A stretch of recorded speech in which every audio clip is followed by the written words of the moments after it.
Hello, Linda here from Erica Michaels. Hope you're having a great day and maybe have been enjoying some of the videos that you're finding on this rather new Flosstube YouTube channel. I started this not too long ago just because I seemed to feel like I needed to do it. But I also thought that, especially for those of you who are new to my designs or just haven't been looking too much recently, I thought I would give you a little bit of intro about me and what I've been doing, what got me into this, and just tell you a little bit about myself. So I don't want to go on and on, but I do want to cover a few things for you. First of all, this is the 1st of October in 2023, which means I've been doing this almost 24 years. And that's really hard to believe. I am so fortunate and so grateful I get to do this and be part of this industry, particularly for this long. It's crazy. I have always had, even as a kid, always did artsy stuff. And when I got older, I loved my home economics classes because I love to sew.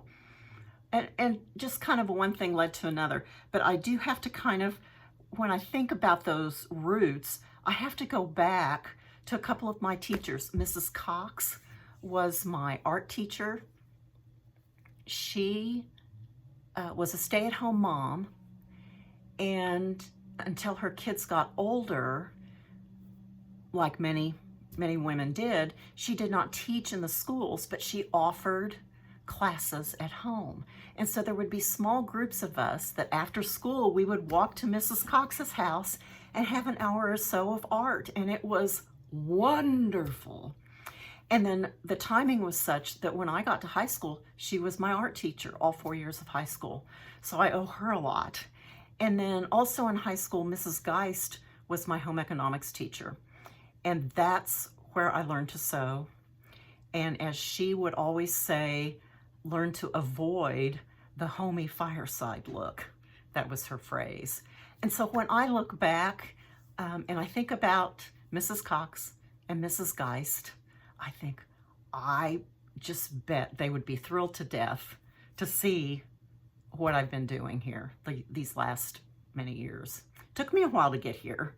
I did a lot of art and majored in home economics / interior design when I was in college, and even worked in that just a little bit after, but just various things going on, you know how life happens. I ended up doing more office jobs. And then 20 some years ago, I started thinking more about what do I want to do? Didn't really want to work in more offices again and, all of that sort of thing. So I was living in the Tulsa, Oklahoma area and visited the Silver Needle some to do a little shopping and to get back into stitching again after my son was a little bit older. Started working there a couple of days a week, and not too long after that started just helping with a lot of the things that they were doing there around the store. And one day they sat me down and said, you need to be doing this. And here I am. So I wouldn't be here without them, certainly. One of the first things I needed to do was to decide what I was going to call this little company of mine. My name is Linda Stoltz. It's not Erica Michaels. But my son, my husband and I have one son. His name is Eric, and his middle name is Michael. And so that's where Erica Michaels comes from. I learned to answer to Erica a long time ago. So when people call me Erica, no big deal. We moved around a lot. I'm originally from South Central Kansas, a little town called Halstead, not too far from Wichita. But now we live, and for about 23 years now, we have lived in Clarksville, Tennessee. So it's become kind of that second home. Home is always Kansas for this girl, but we really do like it here. And I will also add that we've always had pets. Currently I have 2 cats, and they will sometimes make an appearance in my video. If they don't make an appearance actually walking across, you may even hear them in the background. So that's a little personal information about me. Now, this channel, I actually didn't create it until just here this past summer, but I've been doing videos since 2020. When the whole COVID business hit and everything got shut down, a lot of us were not able to go to our shops as we were accustomed to.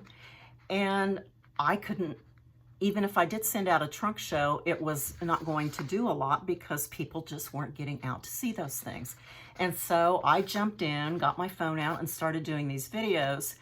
And I was calling them virtual trunk shows. So I went to all of these models that I still had at the house and just started doing little short show and tell videos. And so you will see a number of those on this list of videos on the channel that say virtual trunk show. And so those are some even older models that you might not have seen yet if you're new to me, but that doesn't mean they're not something that you might like and enjoy stitching. There's some of those that I still really like a lot. So enjoy that virtual trunk show type of video. In fact, there's a playlist I created that is just those. And I did several of those. They were all kind of categorized by topic, you know, seasonal or Christmas or Halloween or samplers, that sort of thing.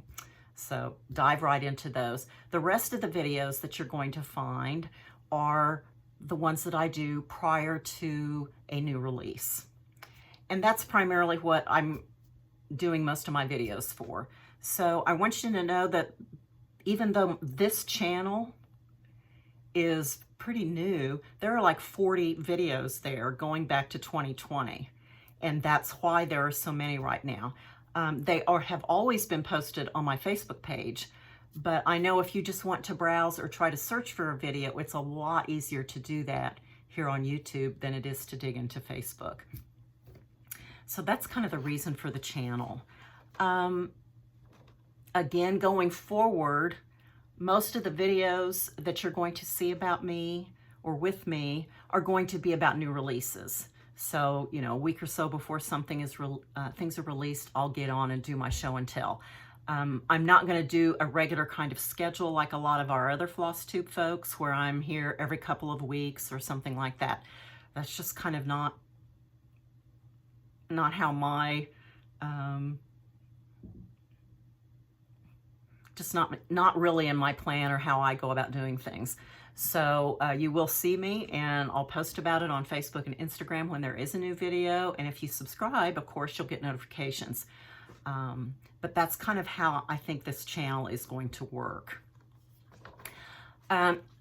For you all that are looking for any of my designs, I don't do direct retail sales. I'm kind of old school that way. Again, I've been around for almost 24 years. So all of my designs are available from your independent needlework shops. They have always been my bread and butter business. I support them wholeheartedly. And they might be brick and mortar, they might be online, but there are a lot of great shops with great information that can just help you with just about anything. So I hope you have some favorites. If you don't, I have a where to buy page on my website, and you can do some sorting and searching there and maybe get some ideas of some folks you want to contact.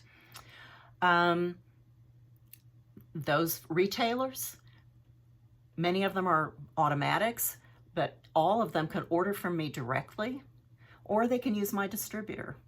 It's really up to them, and it doesn't make too much difference to me.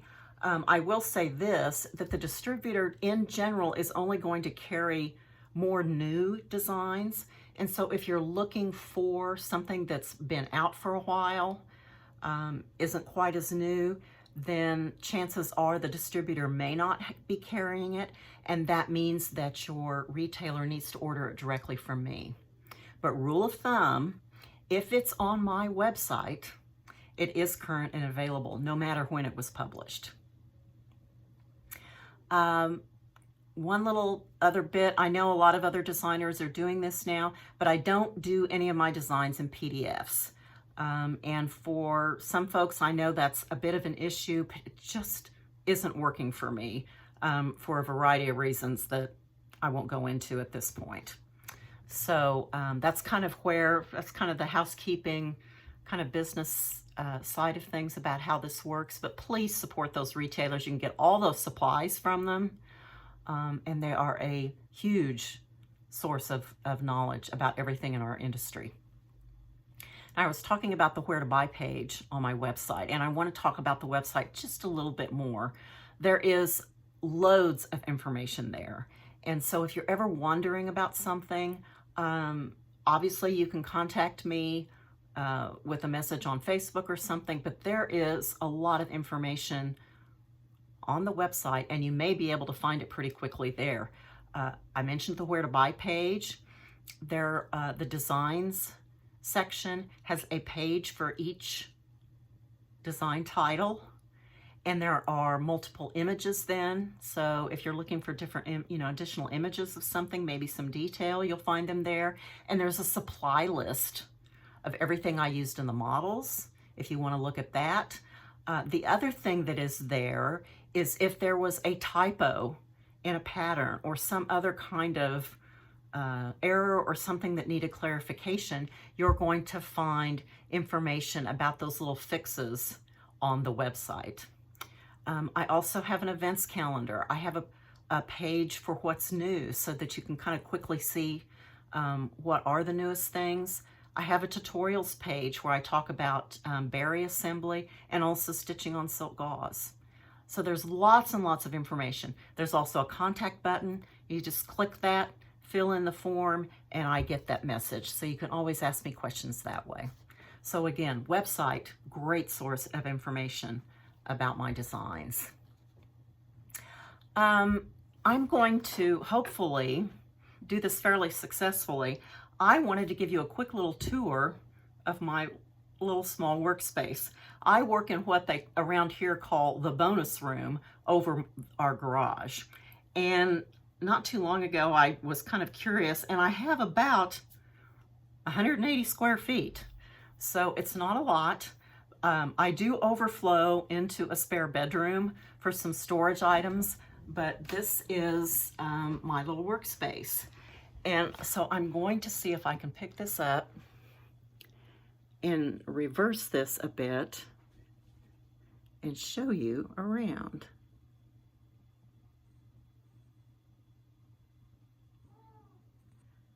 Okay, we'll do it this way. So there's the door to the room. We have a corner, that's where I stash my floss. My sewing machine's in that corner. Here I started collecting samplers, a few spool cabinets and other stitch related items several years ago, and I've got a lot of that right here in my office. That's kind of where, as they say, the magic happens. It's my desk, printers. There's another spool cabinet there. This is pretty much it, folks. It's my work table. I do color selection when I'm doing floss and fabric selection. I do my finishing here. I pack chart packs here. I do all kinds of stuff on that table. Big file cabinet that has most of my inventory, more goodness on top. And then we're back to the door and that corner with the threads again. So that's it. And I'm lucky I have a dedicated space, obviously. But I have learned to stay pretty organized and be pretty efficient with how I use that space. So I hope that was kind of interesting, your little quick tour. Again, I like filling it with some of the little goodness, stitch related items, some of the antiques. The bigger spool cabinet that I have in here is Corticelli silk, and so I have started if I see things with that kitten logo, that Corticelli kitten logo, which the company, as I recall, started using that kitten logo in maybe the 1910s. And so those things are easily 100 years old. And so I like to collect any related items with the kitten logo. And I also like to collect those spools of thread, those old wooden ones that are stamped with the kitten logo for the Corticelli silk. Just a fun little, so that's my space. That's where most of this happens. I also thought, sometimes I get asked this. I actually stitch all of my own models, always have. Occasionally, I've got somebody here in Clarksville that might stitch something for me, but it's generally maybe a duplicate or some other sort of thing. I can't imagine stitching a brand new model or not stitching it myself, because 99.9% of the time when I'm stitching, I'm going to change something or tweak something just a little bit. And so having that control is kind of a thing for me. In fact, just yesterday, I started a model for an event I'm doing next summer. And I stitched maybe 20 minutes or so, completely changed the fabric. So I need that, for me, I need that kind of control. And I do almost all my own finishing.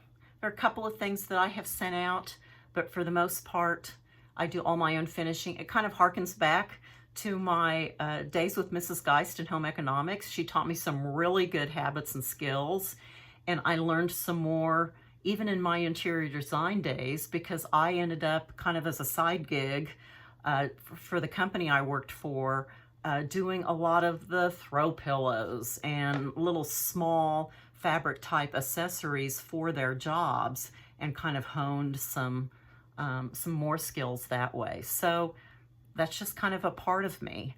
I will say this, as I get older, I do have to be a little more in the mood to do finishing. I don't just do it at the drop of a hat. So I let it accumulate a little bit and try to do batches at a time. And the stitching, I stitch almost every day that I'm home. I don't stitch well away. Never been able to stitch in the car or traveling. But I stitch at home most every day, and most of the time it's all evening long after I finish dinner. So I can get, when I'm stitching every evening for a couple of hours at least, I can make some good progress. And speaking of that, I don't stitch just models. For me personally, I got into this because cross-stitching was a hobby I liked, right? I still need that. I still need that personal stitching time. And in fact, the couple of samplers that are behind me are reproductions. They're not my designs that I stitched. And so I still get real enjoyment out of that. But my stash is not large because I know I don't have the time for a lot of what I call personal stitching. And I find what works best for me is I have found that I have to sort of give myself permission to take time for that. And if I give myself that permission, like if I finished a batch of models and I know I don't have to be in a real hurry to start a new model, then I can give myself permission to take that break and do some personal stitching. And that relieves the stress and lets me enjoy it that much more. So I thought I would show you my current project. I was able to attend the Bristol 3 weekend hosted by Attic Needlework in Phoenix, Arizona, early this summer. And Claudia Dutcher, Kistler, and the Needlework Press gals, Megan and Vicky, were our stars. And I fell in love with the Needlework Press project. They had a perforated paper portfolio by Mrs. Julia D. Brown. And it's a two-sided piece.